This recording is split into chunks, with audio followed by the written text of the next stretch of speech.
On est encore en résolution de problèmes en algèbre, mais cette fois-ci avec des rapports et des pourcentages. N'oublie pas de suivre la démarche de résolution de problèmes que j'ai affichée sur le mur. La partie visible d'un iceberg est beaucoup plus petite que la partie cachée. En fait, le rapport de la masse de la partie visible à la masse de la partie cachée est de 1 à 9 ou 1 2.9. Si la partie cachée d'un iceberg a une masse de 450 tonnes, A détermine la masse de la partie visible et B détermine la masse totale de l'iceberg. Alors, une des étapes de résolution de problème, c'est de imaginer le problème ou peut-être faire un dessin pour vous aider. Et c'est ça que je vais faire tout de suite. Alors, j'ai mon image, puis je vais tracer la partie visible de l'iceberg. Et on peut voir que la partie cachée sous l'eau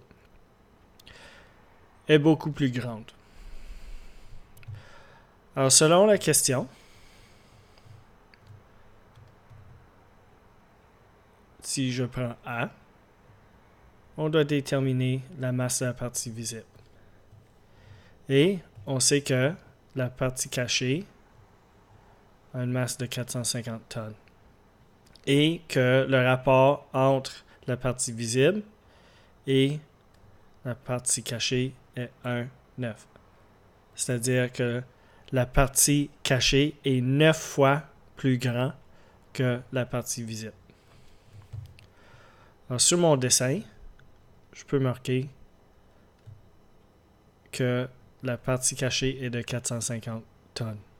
L'unité, le symbole pour l'unité tonne, c'est juste un T minuscule. Et nous autres, on cherche la masse de la partie visible.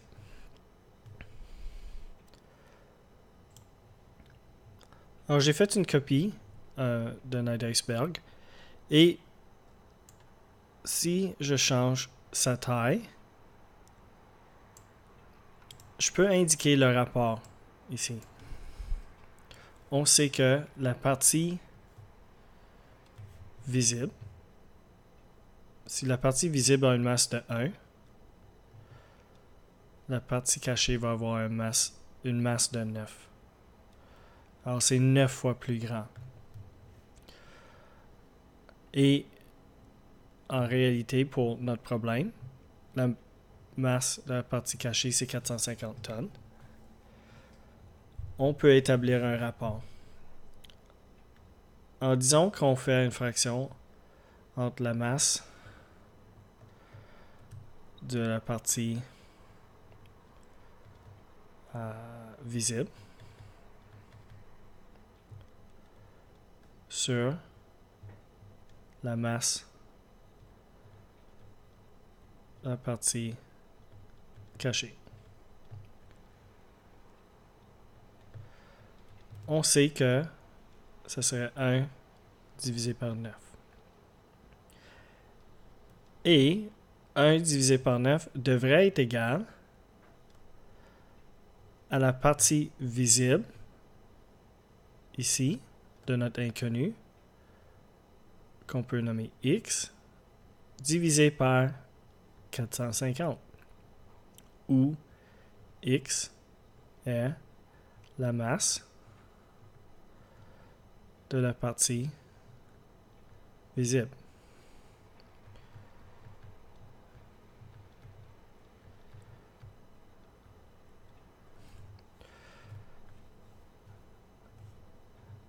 Alors ici, on a établi une équation algébrique que nous pouvons résoudre.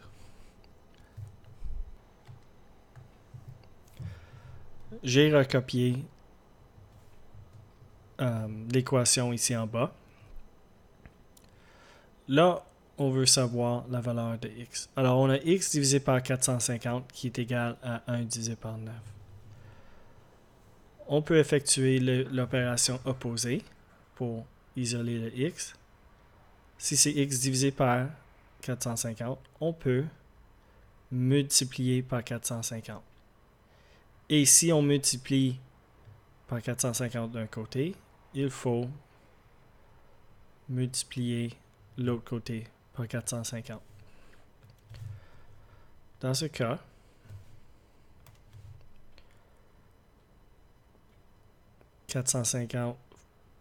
les 450 à droite s'annulent. Et j'ai 450 fois 1 divisé par 9. Alors 450 fois 1, c'est 450. Divisé par 9, c'est 50. Ça veut dire que la masse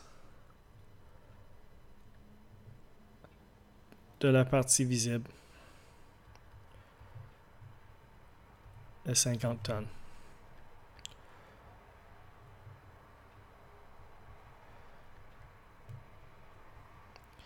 Et ça répond à A. Pour B, il faut déterminer la masse totale de l'iceberg. Bien, nous venons tout juste de déterminer que la partie visible, c'est 50 tonnes et que la partie cachée est de 450 tonnes. Alors, pour répondre à B, il faut tout simplement additionner 50T plus 450T. Et T ici, c'est juste le symbole pour tonne et c'est pas une variable. Ça veut dire que la masse totale, c'est 500 tonnes.